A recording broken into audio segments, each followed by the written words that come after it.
কিয়ামতের আগের দিন যাদের মৃত্যু হবে তাদের কবরের আযাব কিভাবে নির্ধারণ করা হবে। আমাদের অনেক নাস্তিক বন্ধু আছেন, তাদের খোঁচাখুচি করা অনেকগুলো প্রশ্ন আছে এবং অনেক সংশয়বাদী মুসলমান আছে যাদের এই প্রশ্নগুলো থাকে।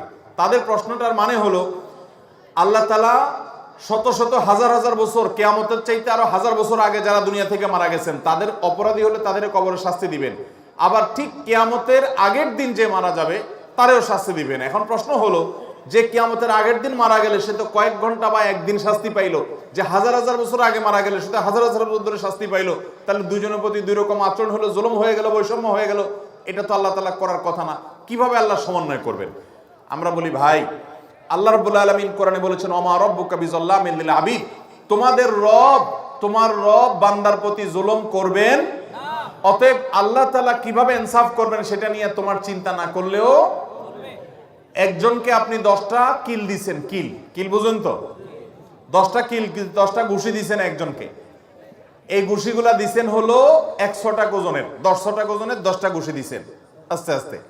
আরেকজনকে একটা ঘুষি দিছেন 100 টাকা ওজনের, আরেকজনকে একটা ছুটিক দিছেন, ঘুষি দিছেন 10 কেজি ওজনের। তাহলে একজনকে একটা দিয়া আরেকজনকে 10টা দিয়া সমান সমান হতে পারে কি পারে না? হাজার বছর আগে যে মারা গেছে কবরে, আল্লাহ তাআলা তাকে শাস্তি দিয়েছেন এক পর্যায়ে, একদিন মাত্র কিয়ামতের আগে মারা গেছে, একে শাস্তি দিয়েছেন তার শাস্তির মাত্রা ভিন্ন পর্যায়ের হতে পারে। কিভাবে ব্যালেন্স করবেন, কিভাবে ইনসাফ করবেন সেটা আল্লাহ ভালো জানেন, কিন্তু আল্লাহ তাআলা ইনসাফ করবেন, তিনি জুলুম করবেন না।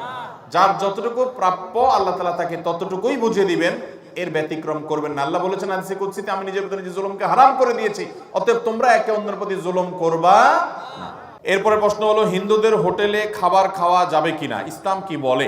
হিন্দু বা খ্রিস্টান বা অন্য ধর্মাবলম্বীরা যদি কোনো হোটেল, খাবারের হোটেল ইত্যাদি করেন, সে খাবারের দোকানে যদি আপনি খাবার খান, সেটা জায়েজ হবে যদি সেটা হালাল খাবার হয়।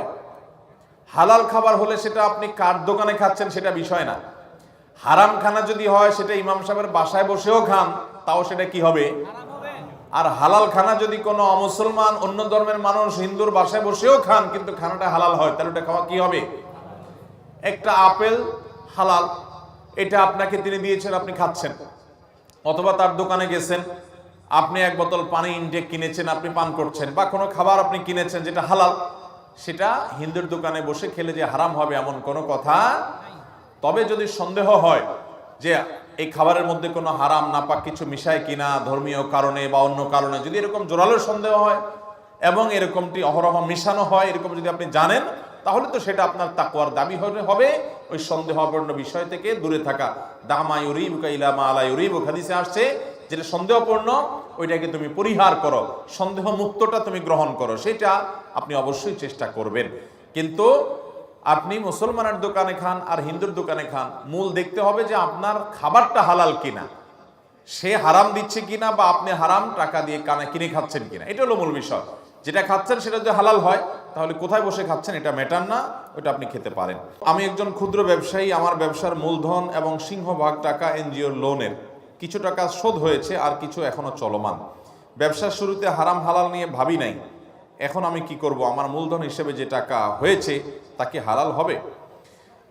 আল্লাহ মাফ করুন, আপনি নিজের যে টাকা দিয়ে ব্যবসা শুরু করেন সেটা হচ্ছে আপনার জন্য হালাল, কিন্তু ওই টাকা থেকে যে সুদ আপনি কামাই করেছেন সেটা তো হালাল পদ্ধতিতে হয় না, সেটা হারাম পদ্ধতিতে হয়েছে।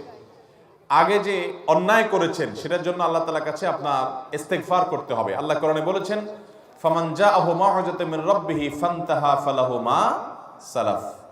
যে ব্যক্তি সুদের কারবার আগে করে ফেলেছে, তখন বুঝে নাই, আল্লাহর ভয় ছিল না, এরপরে যখন আল্লাহর ভয় এসেছে সে সরে এসেছে, দ্রুততার সাথে সুদের কারবারটাকে ক্লোজ করে ফেলছে, দেনা টেনা দিয়ে সুদের লোন পরিশোধ করে ফেলছে, আর সে সুদের কারবারে জড়ায় নাই, তাহলে আগে যে গুনাহ হয়েছে আশা করা যায় আল্লাহ তাআলা তাকে সেটা মাফ করবেন। বিধায় এখন তওবা করে আপনি সুন্দর পথে ফিরে আসেন। আমাদের দেশে অনেক ভাইরা আছেন, বিশেষ করে গ্রামাঞ্চলে এনজিওগুলো এই পরিমাণ ব্যাঙের ছাতার মতো গজাইছে, এরা সমাজের মানুষের উপকার করার চাইতে লোন দেওয়ার নামে চক্রবৃদ্ধি হারে সুদের বিজনেসটা বেশি করে।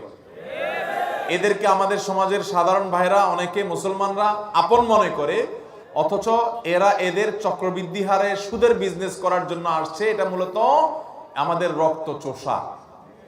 এই সুদের কারবার আমরা অনেকে করি। আপনি সুদের কারবার করে যদি দুনিয়াতে কিছু টাকা পয়সা করেও ফেলতে পারেন, মনে রাখবেন কোরআনে কারিমে আল্লাহ তাআলা সুদকে হালাল করেছেন না হারাম? শুধু হারাম না, যত হারাম আছে, যত হারাম উপার্জন আছে, এর মধ্যে সবচেয়ে ভয়ঙ্কর হারাম উপার্জন হলো সুদের হারাম। নিজের মায়ের সাথে জেনা করা কত নোংরামি, কত অশ্লীল, কত অসভ্য আচরণ। সুদের সাথে জেনা করার 70টা খারাপ দিকের মধ্যে সবচেয়ে নরমালটা হলো ওই নোংরা কাজটা করার সম্পর্যায়। আল্লাহ এবং তার রাসূলের সাথে যুদ্ধ ঘোষণা করার শামিল।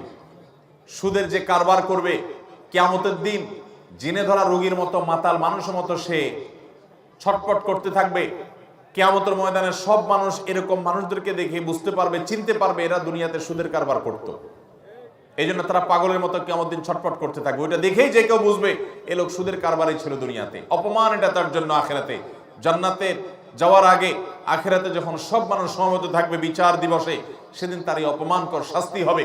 নবী করিম সাল্লাল্লাহু আলাইহি সাল্লামকে আল্লাহ তাআলা মেরাজে নিয়ে যে সমস্ত অপরাধের শাস্তি দেখিয়েছেন, দামি এবং মগ শাস্তি, এর ভিতরে একটা ছিল এই সুদের কারবার যারা করবে তাদেরকে কিভাবে জাহান্নামের শাস্তি দেওয়া হচ্ছে, পাথরের আঘাতে রক্তের সমুদ্রে নিমজ্জিত করে।